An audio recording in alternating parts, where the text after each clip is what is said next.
জায়গায় এসেছি। সোমবার মন্দির বন্ধ থাকে, আপনারা সবাই জানেন। আর আমি কোথায় এসেছি সেটা আমি অবশ্যই দেখাবো। আমি জানি না আমি কতটা করতে পারবো। আমি ভক্তদের একটা কথা বলি যে যেখানে এসেছি আমি বলে দিই রানাঘাট। আমি এখানে এসেছি, আমি এক বাচ্চা খুব অসুস্থ, আমি একটা ভিডিও পাই, সেই ভিডিওটা আমি কৃষ্ণ কালী মা বলে, তো একটা বাচ্চা খুব অসুস্থ, আমি শুনেছিলাম যে তার চিকিৎসার জন্য 16 কোটি টাকা লাগবে। আমি জানি না, আজকে আমার হয়তো এই বাচ্চাটা হয়তো আমাকে টেনে নিয়েছে, তার কারণ আমি এসে দেখলাম যে এই বাচ্চাটা ওই বাচ্চাটা কিন্তু আলাদা, কিন্তু রোগটা কিন্তু একই। মন্দিরটা একটু স্টপ আছে বলে তা আমি একটু হালকা হয়েছি।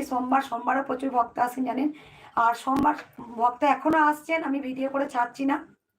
আজকেও প্রচুর ভক্ত এসছেন, সেখানে মন্দির হয়ে আমি এসেছি। আর শনিবার দিন পুরো একদম কাজ কমপ্লিট হয়ে যাবে। শনিবার দিন একদম তোমার প্রচুর ভক্তদের একটা প্রসাদ বিতরণ করা হবে, বলা হয়ে গেছে। শনিবার দিনই থেকে আমি ত্রিশূল ধরবো। আর আমি যে বাচ্চাটা এসছে, একবার ধরো ফোনটা, একবার বাচ্চাটাকে একটু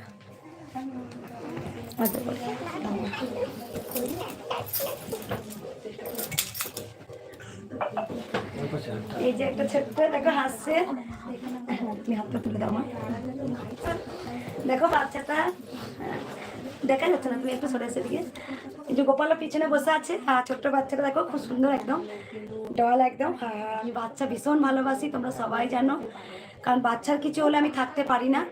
একটা বাচ্চাটাকে দেখো, একটা বাচ্চার কিছু হলে পরে আমি থাকতে পারি না। যাই হোক, এই বাচ্চাটা হয়তো আমাকে আগে টেনেছে। আর একটা কৃষ্ণকালী মা, ঝিলিক মা যে ভিডিওটা দিয়েছো, যে সেই বাচ্চাটাও খুব অসুস্থ, সেম একই। ওই বাচ্চাটার বয়স তোমার 5 বছর 5 মাস বা 6 মাস এরকম। এই বাচ্চাটা কত বয়স বলে? 11 মাস বয়স। তা আমি জানি না ওই বাচ্চাটার কাছে, আমি আজকে ওই বাচ্চাটার কাছে যাওয়ার কথা, কিন্তু আমি বাচ্চাটার কাছে চলে এসেছি। ওই বাচ্চাটা আমি ঠিকানা এখনো জানি না।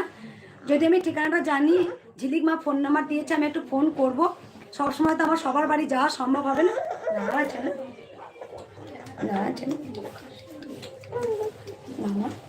জয় কৃষ্ণকালী মায়ের জয়।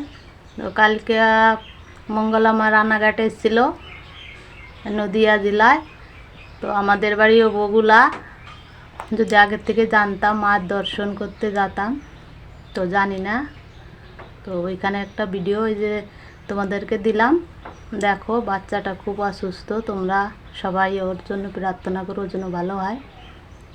আর কৃষ্ণকালী মা মন্দিরটা কবে খুলছে সেটাও তোমাদের বললো, তোমরা সবাই এখানে চলে যাবে, মায়ের দর্শন পাবে।